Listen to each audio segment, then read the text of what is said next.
পাকিস্তানের বিপক্ষে সিরিজ জয়, টাইগারদের র্যাঙ্কিংয়ে উন্নতি। বাংলাদেশ ক্রিকেটে এই মুহূর্তে যেন জয় জয়কার চলছে। মুস্তাফিজ গোটা বিশ্বের সেরা 10 টি-20 বোলারদের একজন। শেখ মেহেদী 20-এর মধ্যে ঢুকে গেছেন, বাকিরাও উন্নতি করেছেন। বাংলাদেশ সিরিজের তৃতীয় ম্যাচে পাকিস্তানের বিপক্ষে খেলতে না, সেখানটাতে একাদশে কাকে রেখে কাকে নামানো হবে সেটিই যেন এই মুহূর্তে বড় প্রশ্ন। টিম ম্যানেজমেন্ট মধুর একটা সমস্যাতেই হয়তোবা পড়েছে, কারণ পেস বোলাররা, বিশেষ করে পেস বোলিং ডিপার্টমেন্টে একজন আরেকজনকে ছাড়িয়ে যাওয়ার খেলায় মেতেছেন। 3 পেসার খেলেছিলেন শেষ ম্যাচে।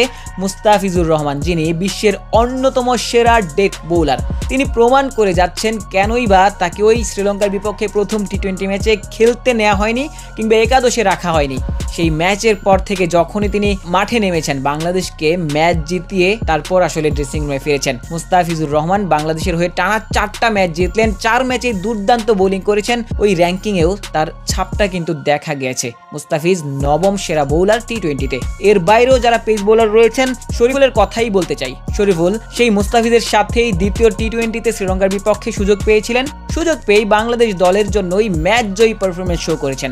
গত ম্যাচেও আরও একটা ম্যাচ জয়ী পারফরমেন্স শরীফুল ইসলামের পক্ষ থেকে। শরীফুল ডেথ বোলিং কিংবা ওই পাওয়ার প্লে ওভারগুলোতে বিশেষভাবে কার্যকর ভূমিকায় অবধারিত হচ্ছেন, কার্যকর ভূমিকা পালনটা করছেন শরীফুল। এবং তার বাইরেও তার ওই যুব দলের সতীর্থ, যুব বিশ্বকাপে যার সাথে পেস বোলিং আক্রমণটা শুরু করতেন, তানজিম সাকিব, তার কথাও আসলে না বললে নয়। তানজিম সাকিব এই মুহূর্তে পারফেক্ট একজন অলরাউন্ডার। বাংলাদেশ দলের জন্য ব্যাট কিংবা বলে 2 বিভাগেই তিনি অবদান রাখছেন দলের জয়ে। তানজিম সাকিব গত ম্যাচেই কি দুর্দান্ত বোলিং করেছেন। শুরুর ওভারে 2টা উইকেট, 2টা আনপ্লেয়েবল ডেলিভারি, ব্যাক অফ গুডল্যান্ড থেকে যেই বলগুলো লাফিয়ে উঠেছিল, ব্যাটারদের আসলে খুব বেশি কিছুই করার ছিল না। নিজেরা আসলে অসহায় আত্মসমর্পণ করেছিলেন।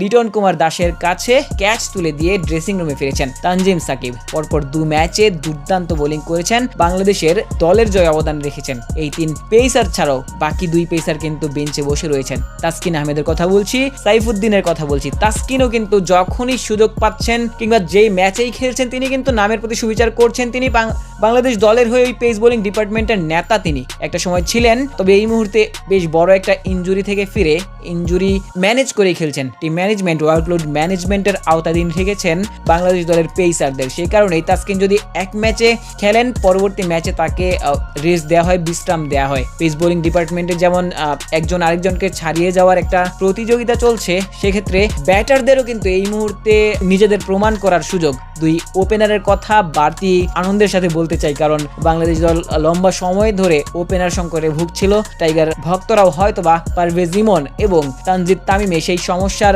সমাধান খুঁজে পেয়েছেন।